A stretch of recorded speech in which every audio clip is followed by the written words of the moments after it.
Right. ರಾಷ್ಟ್ರಪತಿ ಬಳಿ ತೆರಳಿ ಸರ್ಕಾರ ರಚನೆಗೆ ಹಕ್ಕನ್ನ ಮಂಡಿಸಲಿದೆ ಬಿಜೆಪಿ.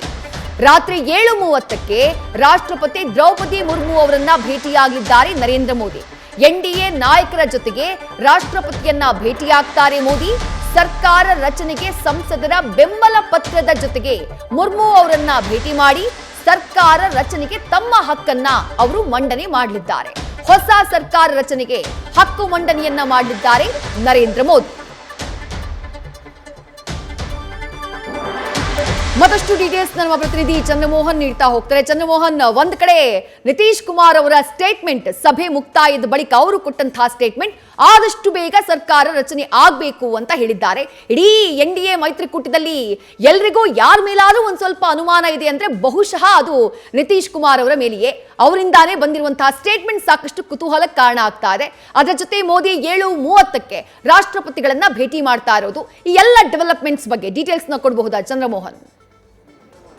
ಹೌದು ವಿದೇಶಿ, ಈಗ ಪ್ರಧಾನಿ ನರೇಂದ್ರ ಮೋದಿ ಅವರ ನಿವಾಸದಲ್ಲಿ ಎನ್ಡಿಎ ನಾಯಕರ ಸಭೆ ನಡೆದಿದೆ. ಈ ಸಭೆ ಈಗಾಗಲೇ ಮುಕ್ತಾಯ ಆಗಿದೆ. ಈ ಸಭೆಯಲ್ಲಿ ಮುಖ್ಯವಾಗಿ ಈಗ ಎನ್ಡಿಎದ ಅಂಗಪಕ್ಷಗಳ ನಾಯಕರೆಲ್ಲರೂ ಕೂಡ ಸಭೆಯಲ್ಲಿ ಭಾಗಿಯಾಗಿದ್ದರು.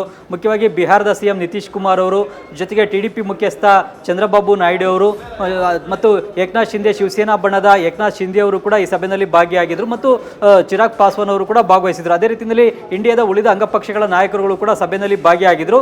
ತಮ್ಮ ತಮ್ಮ ಪಕ್ಷಗಳ ಸಂಸದರ ಬೆಂಬಲದ ಪತ್ರವನ್ನು ಈಗ ಬಿಜೆಪಿ ರಾಷ್ಟ್ರೀಯ ಅಧ್ಯಕ್ಷ ಜೆ.ಪಿ. ನಡ್ಡಾ ಅವರಿಗೆ ಎಲ್ಲ ನಾಯಕರುಗಳು ಕೂಡ ಸಲ್ಲಿಸಿದ್ದಾರೆ. ಈ ಸಭೆಯಲ್ಲಿ ಮುಖ್ಯವಾಗಿ ಈಗ ಮುಂದಿನ ಸರ್ಕಾರ ರಚನೆ ಬಗ್ಗೆ ಮಹತ್ವದ ಚರ್ಚೆಯನ್ನು ನಡೆಸಲಾಗಿದೆ.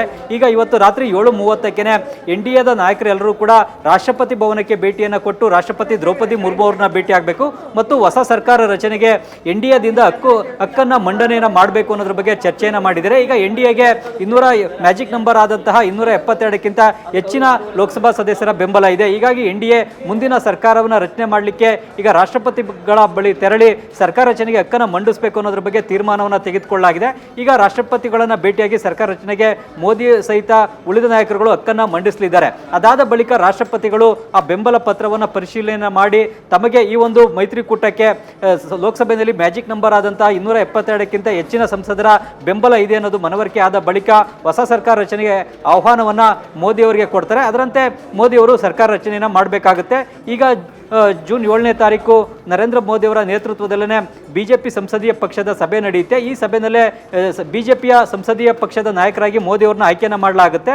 ಅದಾದ ಬಳಿಕ ಜೂನ್ 8ನೇ ತಾರೀಕು ಮೋದಿ ಅವರು ದೆಹಲಿನಲ್ಲೇ ನೂತನ ಪ್ರಧಾನಿಯಾಗಿ ಪ್ರಮಾಣ ವಚನವನ್ನು 3ನೇ ಬಾರಿಗೆ ಸ್ವೀಕರಿಸಲಿದ್ದಾರೆ. ಹೀಗೆ ಸರ್ಕಾರ ರಚನೆಯ ಪ್ರಕ್ರಿಯೆಗಳು ನಡೀತಾ ಇವೆ. ಈಗ ತ್ವರಿತಗತಿನಲ್ಲೇ ಹೊಸ ಸರ್ಕಾರವನ್ನು ರಚನೆಯನ್ನು ಮಾಡಬೇಕು ಅಂತೇಳಿ ಇವತ್ತಿನ ಸಭೆಯಲ್ಲೂ ಕೂಡ ನಿತೀಶ್ ಕುಮಾರ್ ಅವರು ಹೇಳಿದ್ದಾರೆ ಮತ್ತು ಎಲ್ಲ ರಾಜಕೀಯ ಪಕ್ಷಗಳು ಕೂಡ ತಮ್ಮ ತಮ್ಮ ಪಕ್ಷಗಳ ಬೆಂಬಲ ಪತ್ರವನ್ನು ಬಿಜೆಪಿ ರಾಷ್ಟ್ರೀಯ ಅಧ್ಯಕ್ಷ ನಡ್ಡಾ ಅವರಿಗೆ ಸಲ್ಲಿಸಿದ್ದಾರೆ. ಈ ಮೂಲಕವಾಗಿ ಬಿಜೆಪಿ ನೇತೃತ್ವದಲ್ಲಿ ಹೊಸ ಸರ್ಕಾರ ರಚನೆ ಆಗಬೇಕು, ಹೊಸ ಸರ್ಕಾರ ರಚನೆ ಆಗಲಿಕ್ಕೆ ತಮ್ಮ ಬೆಂಬಲ ಇದೆ ಅನ್ನುವ ಪತ್ರವನ್ನು ಈಗ ಎನ್ಡಿಎದ ಅಂಗಪಕ್ಷಗಳ ನಾಯಕರುಗಳು ಬಿಜೆಪಿ ನಾಯಕರಿಗೆ ಸಲ್ಲಿಸಿದ್ದಾರೆ. ಈ ಪತ್ರವನ್ನು ಈಗ ಬಿಜೆಪಿ ಮತ್ತು ಎನ್ಡಿಎ ನಾಯಕರೆಲ್ಲರೂ ಕೂಡ ರಾಷ್ಟ್ರಪತಿಗಳನ್ನ ಭೇಟಿಯಾಗಿ ಅವರಿಗೆ ಸಲ್ಲಿಕೆಯನ್ನ ಮಾಡಲಿದ್ದಾರೆ. ವಿದೇಶಿ ನ್ಯೂಸ್ ಫಸ್ಟ್, ನಿರ್ಭೀತಿಯಿಂದ ನಿಮ್ಮ ಪರವಾಗಿ.